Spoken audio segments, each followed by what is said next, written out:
Hello, Vista Del Lago ERWC students. This is Mr. Hadley. This is a video about research and how we organize research and how we do the actual research. So I am currently up on Miss Ray's model of inquiry questions. I am going to be using her topic as kind of my research model since you're already familiar with her topic of the hedonic treadmill, as well as hopefully at this point you have read her questions. So I'm going to do a little bit of a cursory research into the hedonic treadmill a little bit, but mostly I'm here to talk about types of research and how to organize it. So when I am getting ready to do research that I think is going to take me a little while or that's going to have a lot of things that I need to collect, sources and whatnot, the first thing I do is I create a Google folder for the topic. So there it is right here. I've created a Google folder. Everything is going to go in here. Everything that I organize, anything that I find, anything that I think relates to this topic that I might use goes right into this folder. As soon as I create a folder for it, the next thing I do is create this as just a new Google document. I throw it in that folder. And anything I find online is going to get linked here. I'm going to put the title of the piece and link it here. Give me the genre of the piece. Is it an article? Is it a chapter out of a book? Is it a YouTube clip? Is it a podcast? Whatever it is, it's going right here in the genre. I'm going to create the citation right off the bat because it makes it easier for me to just collect them here, copy and paste them into my document when I'm done. I find that if I don't set up this kind of document for myself, there will be things that I miss, and I'll be rereading the thing I've created and realize that I'm missing something from my Works Cited page, and then I have to dig back through all of my stuff to find it. So I just create one document that has it all here, and then I just throw some cursory bullet point thoughts over here, so that way I can come back to this document and see exactly what I thought about every piece and what I'm looking for something specific. So those are the first two things I do. One of the cool things about the world now is so many things are linked through Google that there's one specific type of research, one specific place of research that you can actually save articles from that thing into your Google Drive. And I would also throw those articles into this hedonic treadmill folder. So that's what I would do before I even start researching. All right, we need to talk about examples of research, types of research. So we have primary sources here. Primary sources are kind of what they sound like. They are primary sources. They are first places you want to go, especially if you're doing something about history. These are typically personal narratives from the people who lived through whatever it is you're looking at. So for example, photographs, auto recordings, video recordings, films, speeches, journals, letters, and diaries. These are essential to historians, right? These things right here, these journals, letters, and diaries are essential to historians. Now, if I'm looking at Ms. Ray's question of the hedonic treadmill, my first thought when I think about the hedonic treadmill is the lottery. That is kind of how I was introduced to the hedonic treadmill. Was people win the lottery and they get increasingly happier, but only for a little while. Eventually, they go right back down to the same level of happiness they were at before they won the lotto. Now, if I were to find a journal or a speech made by someone who won the lottery and felt that burst of happiness but came back down, that would be an example of a primary source. Another example would be I have a student who is looking at why some people are more susceptible to joining cults than others. There are tons of primary source material about cults, oral histories about cults, speeches, books published by people who were in cults, right? There's all kinds of primary sources for that. Some of you will have a much easier time finding primary sources than others, depending on your topic. Newspapers and magazines at the time are good primary sources as well. So this is one example. Like I said, historians live in primary sources. These are great sources for you to have. There's not a ton of reflection. Um, there's not oftentimes a lot of like cultural context, but that's good because what you're looking for is just the raw um, information at the time. So that is one type of sourcing. Then we have popular sources, magazines, websites, newspapers. A lot of the places that you Google, if you Google looking for information, those first couple pages are going to be mostly popular sources.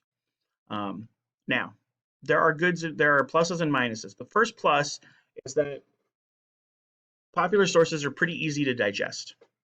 They use language that everyone can understand because they're trying to reach the widest possible audience. So they're easy to read for everyone. They are oftentimes visually look good. There's a lot of pictures, but they don't contain original research very often. And the biggest thing is they generally do not include bibliographies or in-text citations or endnotes. And so you kind of have to take these with a grain of salt. You really need to spend time looking at who the writer is and what the magazine or newspaper or website is and what it does, what it's trying to do. You're going to find a lot more biases in this kind of information, and so you like Google the author, all that stuff, to make sure that it's actually worthwhile. There's nothing wrong with popular sources.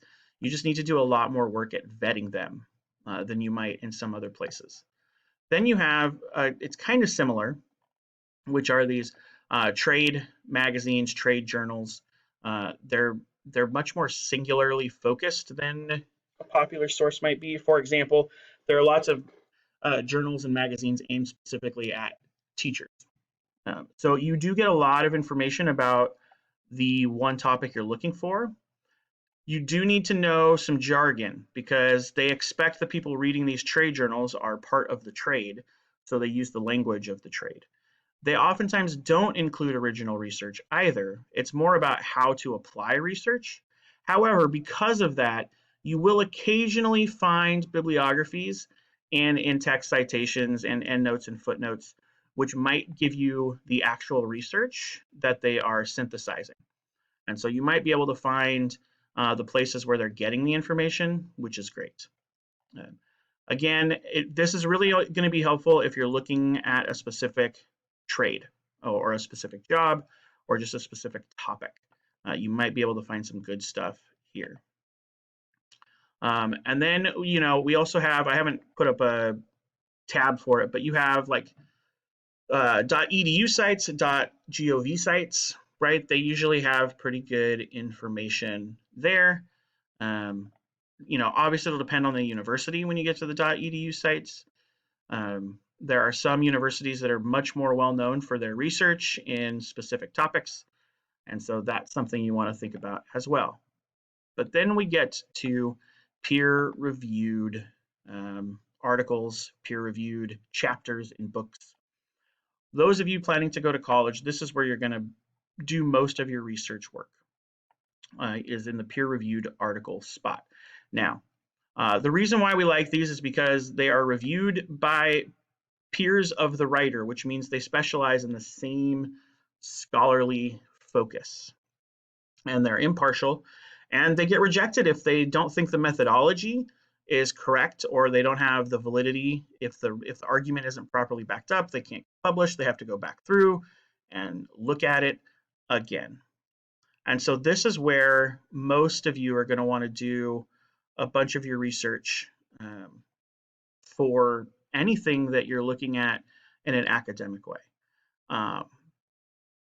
So typically, peer-reviewed articles are in a scholarly journal, and there's thousands of different scholarly journals. They're pretty serious in tone. Now, they're oftentimes very long, not always. You can find some that are 3 pages long. You can find some that are 25 pages long. That's why we want to focus on the abstract.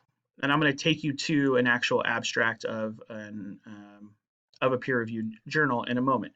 But the abstract is the summary. So we read the abstract first to decide if it's really something that works for our topic. And then, of course, there are citations throughout. Oftentimes at the end, you're going to find quite the reference page that will also allow you to maybe jump in even more. Now, peer-reviewed articles typically do a deep dive into one aspect of a thing. And so even if it's kind of related to your subject, it might not fully be related to your subject. So that's kind of a thing you have to look at and think about. Um, you don't want to get through an entire 15-page article and realize that it's not exactly what you're looking for. So where do we find peer-reviewed articles? Well, for us at Vista, it's relatively easy. I'm going to go to the Vista Del Lago homepage. I'm going to click on the Our School link, then the library link, then the research databases, and then Academic OneFile. Now, if you're off campus, you'll also have to probably enter in your password, maybe your username. So I'm going to sign in with Google because it just makes it easier for me, because now when I find something, so let's just start here. We're just going to type in Miss Ray's topic here, the hedonic treadmill, and see what comes up.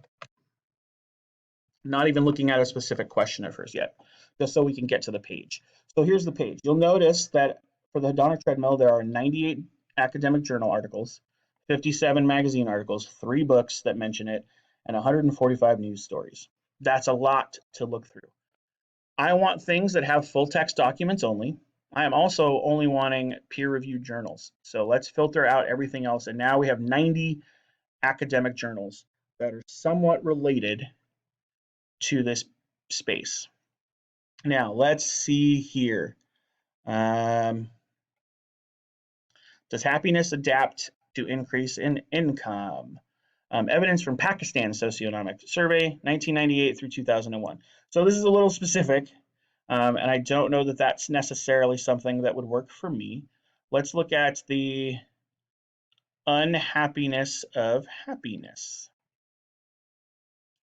So we have the publisher, Institute for Advanced Studies in Culture.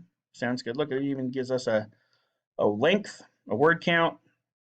It gives us the name of the art or the journal it's coming from, the Hedgehog Review, right? So here's the thing. When we get to our Gale Academic OneFile, I can, if I'm having a rough eye day, which now that I'm 40 years old, I sometimes have rough eye days, I can make the font bigger. I can also, if I choose to, listen to it while and follow along.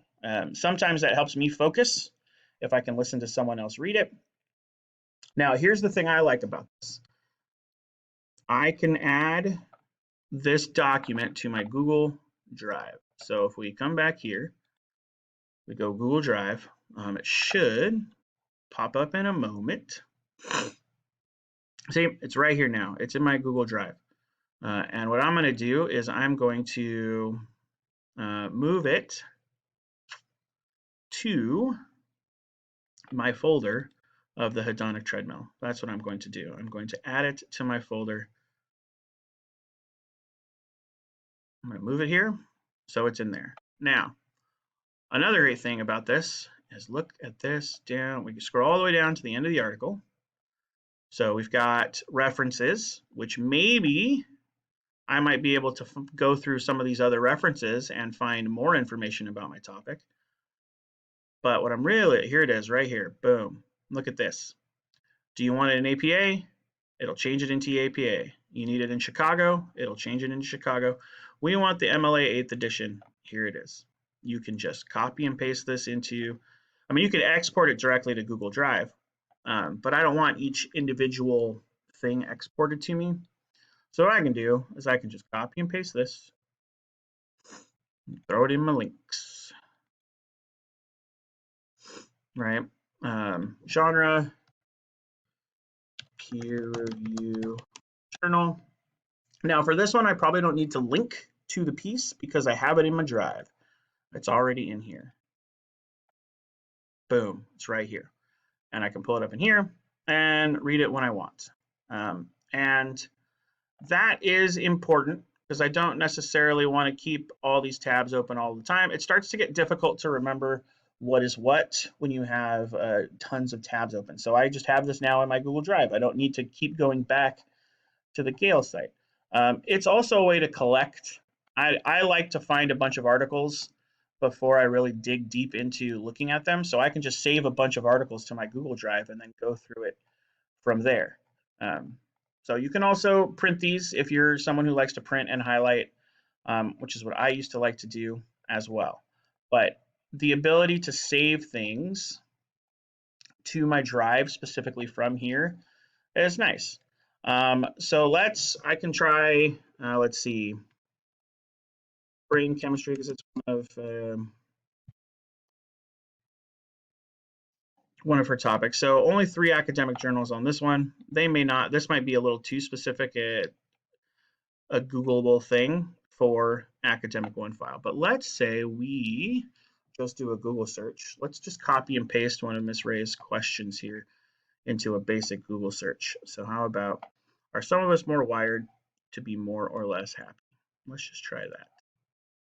So if we just do a Google search, what we are going to find is we're going to see a bunch of .coms, blogs, a ton of blogs. These, it's Google shows you the things that are the most popular. That doesn't necessarily mean best or best source or anything like that. It's just the most popular. So psychologytoday.com, it's a blog, which is not great. It does give us, somebody here, a name, a face, which is good. But blog posts now, look at this blog post does have references. So that's interesting. We might be able to use this because it does have references. It's got an author that we could Google if we wanted to learn a little more about William Barry. So he's a teacher, practices psychotherapy, focuses of substance abuse, and the exploration of what leads to individual happiness. So it might not be, let's see what this, so this is his blog. He's got a lot of entries here, so this might be something worth looking at. That's going to be ultimately up for you to decide. All right. Now, let's look at the hedonic treadmill on YouTube. All right. So we have this 4-minute video here. I've clicked on it already in the past. This is a guy who focuses on minimalism, which is a way of life. And he's got a whole channel and blog and website about minimalism. So hedonic treadmill kind of deals with minimalism. He seems like a good guy, but this is a very specific aspect, and it's really about on her topic. It would definitely fit. Now we have some animated things here. Oftentimes animation videos mean that they're trying to reach a wide audience. There's going to be some good stuff in there. I don't know how much of it's going to be super usable. TED Talks are always a great place to start with videos. I would Google who Dan Gilbert is. I've already done that. And he is someone who writes a lot about what it means to be happy, utilizing science. This TED Talk's a little old. I know it says 8 years old, but it's actually from 2004. And you can find a blog update with some of the misinformation he had, and he apologizes for it. TED Talks are typically given by people who have an expertise, but I don't know how vetted they necessarily are. So finding interviews on YouTube is probably a good thing to do. This guy here is looking at the pursuit of happiness. I believe he's a motivational speaker, right? YouTube is a good place to go to find videos worthwhile. And then if I found something, like if I thought that Dan Gilbert if this was kind of on brand with what I wanted, I would just copy and paste this over here. And I would go The Surprising Science of Happiness. So I might go down here. The Surprising Science of Happiness. And I would just right-click the whole thing, link it, and now I have that TED Talk. And they sometimes have, I think if I were actually at the TED website, they might be able to give us the citation, but I could create the citation and do some bullet points over here. And I would just keep adding things to this document. So start here, give yourself some organizational structure by creating a folder to throw all of your information in, and then create these links. Yeah, and happy hunting. Thank you very much for watching.